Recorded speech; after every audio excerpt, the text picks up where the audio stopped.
राजा की हत्या की खबर मेघालय से मिली। पता चला कि मेघालय में राजा का शव मिला है और सोनम अचानक से प्रकट हो गई गाजीपुर से। लोगों के मन में, आपके मन में भी ये सवाल रह गया होगा कि आखिर सोनम गाजीपुर कैसे पहुंची, मेघालय से गाजीपुर कहां पहुंची और क्या बीच में कहीं गई भी थी। इन तमाम सवालों का जवाब आपको देने वाले हैं, क्योंकि गुवाहाटी पुलिस ने खुलासा परत दर परत कर दिया है। जानकारी अब यह भी सामने आई कि कैसे सोनम ने एक एक झूठ जो बोला, उसकी मदद से पुलिस इस पूरे मर्डर मिस्ट्री को सुलझाने में कामयाब रही है। एक एक झूठ जो सोनम ने कहा है, उससे भी पर्दा उठाएंगे, बताएंगे आपको पूरी डिटेल कि सोनम ने कैसे सुपारी किलर्स को लालच दिया और उन्हें मजबूर कर दिया राजा को मारने पर। खबर बताने जा रहे हैं, चलिए तस्वीरों के जरिए सबसे पहले तस्वीर आपको दिखाते हैं, क्योंकि सोनम को मेघालय ले जाया गया है पटना से। पटना पहुंची थी गाजीपुर से, और जरा तस्वीर देखिए, एयरपोर्ट की तस्वीरें आपको दिखा रहे हैं। ये सोनम है जिसका चेहरा ढका हुआ है, इसकी स्थिति यही है, इसने खुद अपनी हालत ऐसे की है कि आज ये चेहरा ढक कर जाने पर मजबूर है, गिरफ्त में है सोनम। ये एयरपोर्ट की तस्वीरें आप देख रहे हैं जहां सोनम को ले जाया गया और यहीं से फ्लाई इन्होंने किया है। 3:55 की फ्लाइट से इन्होंने फ्लाई किया है। ये तस्वीर देखिए, मेघालय ले जाने की तस्वीरें, चेकिंग के दौरान की तस्वीर। और ये देख रहे हैं, ये फुलवारी शरीफ थाना है जहां पर रात भर सोनम थी और कैसे सर अपना छुपा के, मुंह छिपा के बैठी है। ये आप देखिए, यहां पर रेस्ट के लिए रखा गया था क्योंकि फ्लाइट पटना से ही थी, लेकिन अपने चेहरे को छुपा रही है, किसी का सामना नहीं करना चाहती सोनम, और ये हालात उसने खुद पैदा किए हैं। पूरे दिन भर का अपडेट आपको फटाफट दे देते हैं कि हुआ क्या है, पूरी जानकारी जान लीजिए। शिलांग पुलिस की गिरफ्त में है आरोपी सोनम, और पुलिस की गिरफ्त से आरोपी को अब ले जाया जा रहा है। 3 दिन की सोनम रघुवंशी की ट्रांजिट रिमांड है जिस पर ले जाया जा रहा है। शिलांग पुलिस सोनम को अपने साथ ले गई है। ग्राफिक्स बदलेंगे, शिलांग में सोनम से मामले की पूछताछ होगी। अब जानकारियां जुटाई जाएंगी, सच की तह तक पहुंचने की कोशिश है।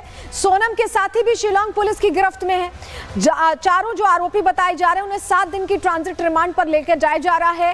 राज और उसके साथियों को भी शिलांग ले जाया जा रहा है, क्योंकि ये सब वहां पर जो इन्होंने क्रिमिनल एक्टिविटी की है उसे रिक्रिएट करने की तैयारी है। सभी आरोपियों से शिलांग में अब सिलसिलेवार पूछताछ होगी। शिलांग पुलिस हत्या के सीन को रिक्रिएट करेगी और इसको लेकर आप समझिए कि जब रिक्रिएशन होगा पूरी घटना का, तभी सच्चाई सामने आएगी। और यही वजह है कि अभी रास्ते में है सोनम भी और वो 3 चेहरे भी जिन्होंने इस घटनाक्रम को अंजाम दिया था। जरा आपको बता देते हैं, जो सुपारी किलर्स थे उनका प्रोफाइल पूरा बता देते हैं, डिटेल उनकी भी दे देते हैं। चलिए जानकारी जल्दी से आपको देते हैं, बताते हैं। सबसे पहले प्रोफाइल समझ लीजिए। ये सबसे पहली शख्सियत जिसकी चिंता सभी को हो रही थी कि सोनम कहां गई, वो राजा की पत्नी और हत्या की मुख्य आरोपी के तौर पर अब पहचान ली गई है।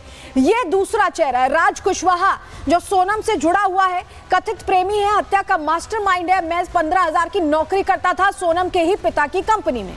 ये तीसरा चेहरा विशाल चौहान, और ये राज का दोस्त बताया जा रहा है। ये रैपिडो राइडर है, बहुत मामूली सी नौकरी करता था।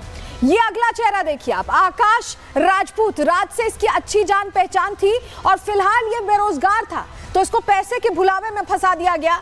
और ये आनंद कुर्मी, जो सुपारी किलर है, मुख्य सुपारी किलर इसे बताया गया, और ये ही प्लानिंग कर रहा था इन तीनों के साथ, जबकि राज कुशवाहा इस पूरे घटनाक्रम के दौरान इंदौर में ही मौजूद था। राज कुशवाहा से कैसे ये दोनों आरोपी जुड़े हुए थे, इनसे काफी अच्छी बातचीत थी, काफी इनकी जान पहचान थी। हमारे सहयोगी सत्यविजय की रिपोर्ट से देखिए और समझिए। राजा रघुवंशी मर्डर मिस्ट्री में जो आरोपी हैं उनमें से एक मुख्य आरोपी विशाल भी है, और इस समय मैं इंदौर के जिस मोहल्ले में हूं, यहाँ पर इसी मकान में विशाल जो है वो रहता था। फिलहाल आप देख सकते हैं कि ये जो घर है यहाँ पर ताला आप देख रहे हैं, बाकी लोग घर के जो है वो अब यहाँ ताला लगाकर चले गए हैं। आस पड़ोस के लोगों से मैं बात करूंगा कि विशाल किस नेचर का था। आप लोग ये विशाल और आकाश के बारे में कुछ बता पाएंगे? वो तो काम धंधे वाले लोग थे। क्या काम करते थे? पता नहीं, वो सुबह जाते थे, रात को आते थे। परिवार के साथ रहते थे? परिवार के साथ रहते थे। कल तक के तो उसके मम्मी पापा शादी में गए थे, 2 दिन पहले उसके मम्मी पापा शादी में गए थे, और वो विक्की यहाँ रहता था, और 2 ही काम पे जाते थे, और गली में किसी को ये भी नहीं मानता कि ऐसा कर सकते हैं। मतलब हमको खुद को भी सुन के ऐसा लगा कि नहीं यार ये गलत हुआ, मतलब जो भी हुआ। और आकाश भी यहीं जो विशाल का घर है उससे चंद कदमों की दूरी पर रहता था। ये आकाश का घर है, इस घर में भी ताला है। विशाल के घर में भी ताला था, जिसने की मुख्य हमलावरों में से एक था, और आकाश के घर पर भी ताला है। इस गली में आरोपी आकाश और विशाल रहते थे, और वो गली में किसी से बहुत ज्यादा संपर्क नहीं रखते थे। अब आपके मन में सवाल होगा कि मेघालय से गाजीपुर कैसे पहुंची सोनम, कहां थी इतने दिन। चलिए उस सवाल का जवाब आपको दे देते हैं। शिलोंग पुलिस के हाथ कई अहम सबूत लगे हैं और हत्या के बाद आरोपियों के साथ सोनम देखी गई थी, स्पॉट की गई थी। क्राइम सीन से 10 किलोमीटर की दूरी पर सीसीटीवी में ये कैद हो गई थी तस्वीरें। और 25 मई को सोनम सिलीगुड़ी के रास्ते इंदौर पहुंची थी, जहां की वो रहने वाली थी, जहां का रहने वाला राजा रघुवंशी भी था। 25 मई को सोनम सिलीगुड़ी के रास्ते इंदौर पहुंची और इंदौर में राज कुशवाहा और सोनम की मुलाकात भी हुई।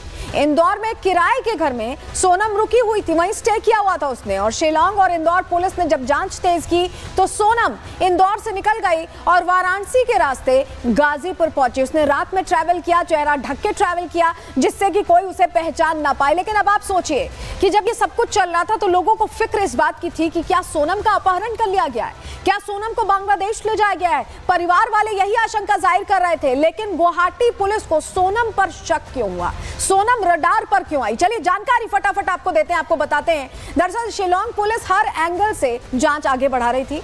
सोनम की सोशल मीडिया एक्टिविटी की जांच की गई।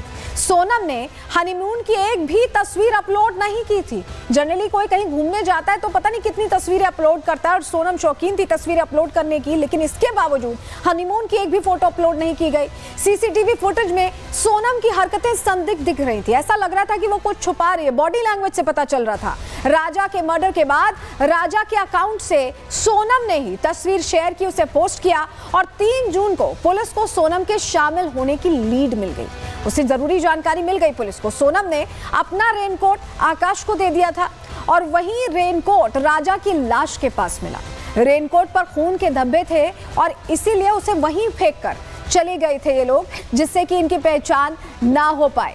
वहीं जिस तरह की ये घटना हुई उसको लेकर जो जांच आगे बढ़ाई है शिलोंग में, उसमें एसपी सिटी कह रहे हैं कि इस पूरे मामले पर लीड मिलने के बाद शक की सुई सोनम पर आकर रुक गई। सुनिए जरा उन्होंने क्या जानकारी साझा की है।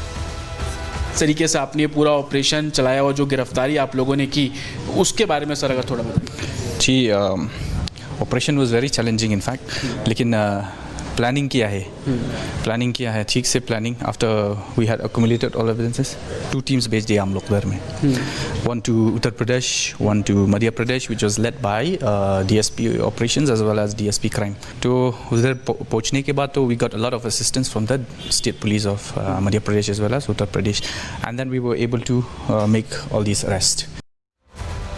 सुनसान इलाके में जाने का प्लान भी सोनम का ही था और बकायदा 3000 सीढ़ियां चढ़कर सोनम वहां ले जाना चाहती थी।